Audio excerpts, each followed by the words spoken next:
Lupercalia. Ito ay isang paganong ritual ng mga Romano na ipinagdiriwang sa kalagitnaan ng buwan ng Pebrero bago pa ang pagiging state religion ng Katolisismo noong 380 CE. Ang Lupercalia ang tinatawag sa kasalukuyan na Valentine's Day.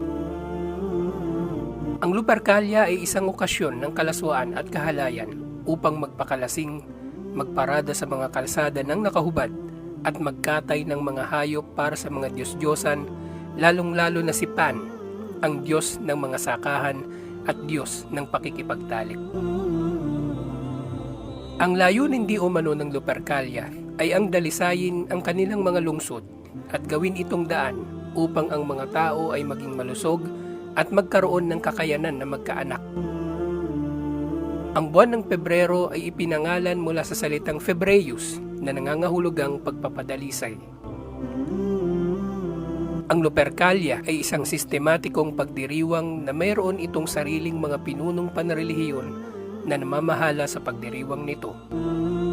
Ang mga Luperci o kapatiran ng mga lobo na ang tradisyon ay hango sa alamat ng pagsisimula ng Roma mula sa dalawang sanggol na sina Romulus at Remus na di umano ay pinasuso ng isang lobo upang sila ay mabuhay. Ang pag-aalay ay ginagawa ng mga Luperci sa isang altar na espesyal para sa okasyon na ito. Ang kanilang mga noo ay minamarkahan pagkatapos nito ng espesyal na marka mula sa dugo na galing sa kutsilyong pangsakripisyo. Ito ay susundan ng isang malaking pista na kung saan ay pinamamahagi sa taong bayan ang balat ng kinatay na hayop. Ang balat ng kinatay na hayop na ito ay gagamitin ng taong bayan na mag-iikot sa mga kalsada ng mga lasing at nakahubad upang ihampas sa sinuman. Ito ay ginagawa nila dahil sa paniniwala na ito ay magdudulot ng kakayanan na magkaanak. At sinasadya ng ilang kababaihan na sila ay mapalo ng balat ng hayop na ito at ang iba sa kanila ay nakapila pa para rito. Naniniwala rin ng mga buntis na ito ay magpapadali ng kanilang panganganak. Sa panahon na ito noong 269, ay binitay ng mga Romano ang isang nagngangalang Valentine of Rome na ginawang santo. Isa pang taong nagngangalang Valentine of Terni ang binitay din ng mga Romano noong 273 sa parehong panahon na ito at ginawa ring santo kalaunan.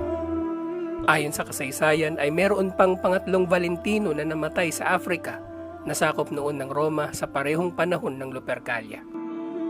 Lahat ng ito ay naganap sa paghahari ni Emperador Claudius. May iba't ibang mga kwento tungkol sa kadahilanan ng pagbitay sa mga Santo Valentino na ito. Isa sa kanila ay ang pangangaral nila ng Kristyanismo sa mga panahon na ang Kristyanismo ay iligal sa Roma na ginawa lamang legal sa panahon ni Emperador Constantino noong 313 CE. Si Emperador Constantino ang ginugunita sa Flores de Mayo o Santa Cruzan sa Pilipinas tuwing Mayo na siyang di umano ay nakatagpo ng krus na pinagpakuan kay Hesukristo. Si Reyna Elena naman ay ina ni Emperador Constantino. May mga kwento rin na di umano ang mga Santo Valentino na ito ay nagkasala sa pamagitan ng lihim na pagkakasal sa mga Romanong sundalo na pinagbabawalan noon na mag-asawa habang nasa serbisyo. May mga kwento rin ng pagmamahalan sa pagitan ng isa sa mga Valentino na ito sa isang anak ng huwes na pinagaling niya mula sa pagiging bulag. At sa kanyang pagkakabitay ay nagpadala muna siya ng sulat sa babaeng ito at isinulat niya mula sa iyong Valentino bilang pamamaalam. Ang simbahang Katoliko kalaunan ay kumilala sa February 14 bilang araw ni San Valentino. Noong ika-5 siglo ay pinagsama ni Pope Gelasius ang pagdiriwang ng araw ng mga puso at ang Lupercalia. Ito ay katulad lamang din ng iba pang pagdiriwang ng mga paganong Romano na isinama ng simbahang Katoliko sa mga Kristiyanong pagdiriwang upang ito ay maging katanggap-tanggap sa mga pagano, tulad ng Saturnalia na ginawa nilang Pasko o kapanganakan di umano ni Hesukristo. Ang kasikatan ng Araw ng Mga Puso ay lalo pang umigting sa panahon ng mga romantikong manunulat tulad ni Shakespeare at iba pa. Ito ay lumaganap sa iba pang bahagi ng mundo at tulad ng iba pang okasyon ay higit na lumaganap dahil sa industriya at malaking pera na nakasalalay dito. Taon-taon, tulad din ng Pasko, ay bilyong-bilyong dolyar ang kinikita ng mga nagbebenta ng bulaklak, tsokolate, Valentine's cards at iba pang panregalo tuwing Araw ng Mga Puso. Sinasabi pa nga ni Helen Fisher na isang sociologist na dahil sa Valentine's Day, ang kumpanyang Hallmark ay nailigtas mula sa tiyak na pagkalugi. Karagdagan pa diyan, ang dagdag na kinikita ng mga motel dahil sa mga magkasintahan o magkalaguyo na di umano ay nagnanais na magpahayag ng kanilang pagmamahalan sa pamagitan ng pakikiapid at premarital sex. Ang mga industriyang kumikita sa Valentine's Day ay nagpondo ng mga pang-akit sa mga tao upang lalo pa nilang ipagdiwang ito sa pamagitan ng patalastas na di umano ay kailangan nilang magpahayag ng pagmamahal sa araw na ito. Ipinapahayag din nila ang mensahe na walang saysay na mag-isa sa mga araw na ito na nagiging dahilan ng pagtaas ng mga kaso ng depresyon sa mga tao na walang kapareha sa Araw ng Mga Puso.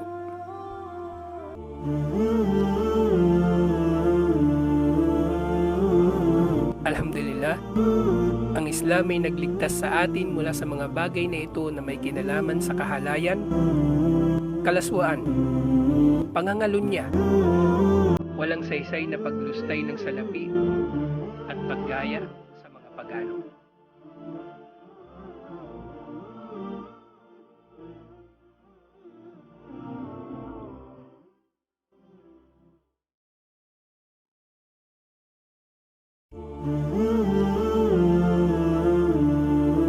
Lupercalia. Ito ay isang paganong ritual ng mga Romano na ipinagdiriwang sa kalagitnaan ng buwan ng Pebrero bago pa ang pagiging state religion ng Katolisismo noong 380 CE. Ang Lupercalia ang tinatawag sa kasalukuyan na Valentine's Day. Ang Lupercalia ay isang okasyon ng kalaswaan at kahalayan upang magpakalasing, magparada sa mga kalsada ng nakahubad at magkatay ng mga hayop para sa mga Diyos-Diyosan, lalong-lalo na si Pan, ang Diyos ng mga sakahan at Diyos ng pakikipagtalik. Ang layunin di umano ng Lupercalia ay ang dalisayin ang kanilang mga lungsod at gawin itong daan upang ang mga tao ay maging malusog at magkaroon ng kakayanan na magkaanak. Ang buwan ng Pebrero ay ipinangalan mula sa salitang Febreus na nangangahulugang pagpapadalisay. Ang Lupercalia ay isang sistematikong pagdiriwang na mayroon itong sariling mga pinunong panrelihiyon na namamahala sa pagdiriwang nito. Ang mga Luperci o kapatiran ng mga lobo na ang tradisyon ay hango sa alamat ng pagsisimula ng Roma mula sa dalawang sanggol na sina Romulus at Remus na di umano ay pinasuso ng isang lobo upang sila ay mabuhay. Ang pag-aalay ay ginagawa ng mga Luperci sa isang altar na espesyal para sa okasyon na ito. Ang kanilang mga noo ay minamarkahan pagkatapos nito ng espesyal na marka mula sa dugo na galing sa kutsilyong pangsakripisyo. Ito ay susundan ng isang malaking pista na kung saan ay pinamamahagi sa taong bayan ang balat ng kinatay na hayop. Ang balat ng kinatay na hayop na ito ay gagamitin ng taong bayan na mag-iikot sa mga kalsada ng mga lasing at nakahubad upang ihampas sa sinuman. Ito ay ginagawa nila dahil sa paniniwala na ito ay magdudulot ng kakayanan na magkaanak.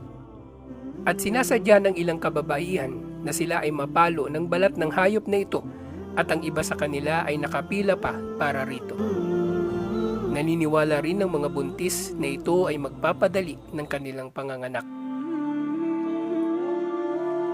Sa panahon na ito noong 269, ay binitay ng mga Romano ang isang nagngangalang Valentine of Rome na ginawang santo.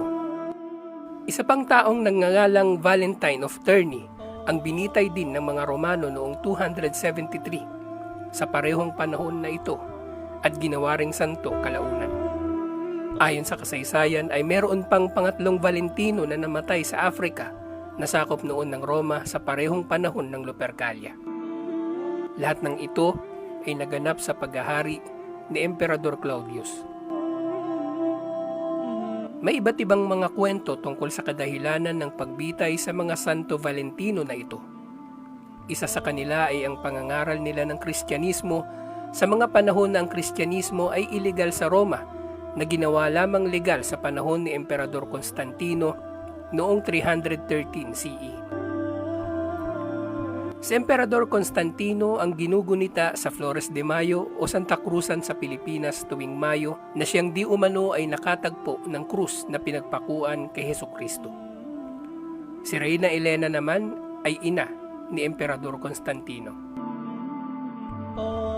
May mga kwento rin na di umano ang mga Santo Valentino na ito ay nagkasala sa pamagitan ng lihim na pagkakasal sa mga Romanong sundalo na pinagbabawalan noon na mag-asawa habang nasa serbisyo. May mga kwento rin ng pagmamahalan sa pagitan ng isa sa mga Valentino na ito sa isang anak ng huwes na pinagaling niya mula sa pagiging bulag. At sa kanyang pagkakabitay ay nagpadala muna siya ng sulat sa babaeng ito at isinulat niya mula sa iyong Valentino bilang pamamaalam.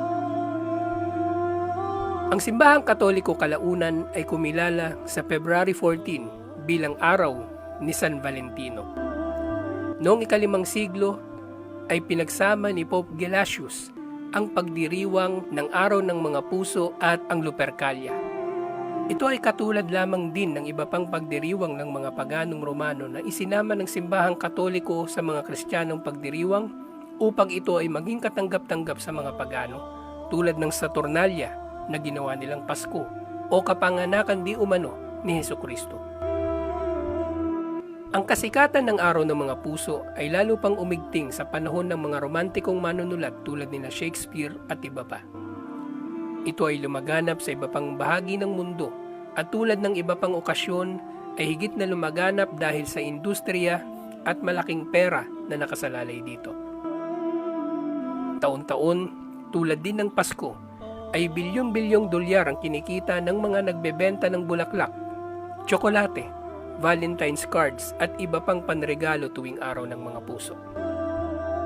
Sinasabi pa nga ni Helen Fisher na isang sociologist na dahil sa Valentine's Day, ang kumpanyang Hallmark ay nailigtas mula sa tiyak na pagkalugi.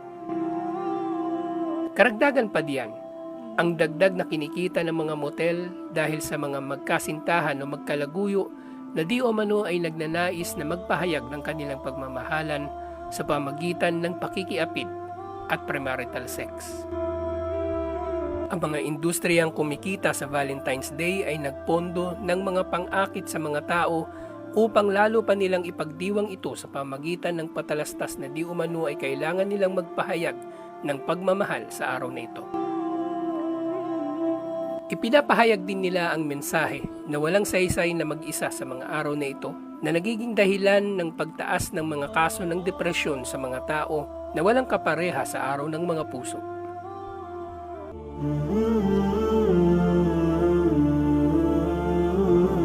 Alhamdulillah, ang Islam ay nagligtas sa atin mula sa mga bagay na ito na may kinalaman sa kahalayan, kalaswaan, pangangalunya, walang saysay na paglustay ng salapi at paggaya sa mga pagano.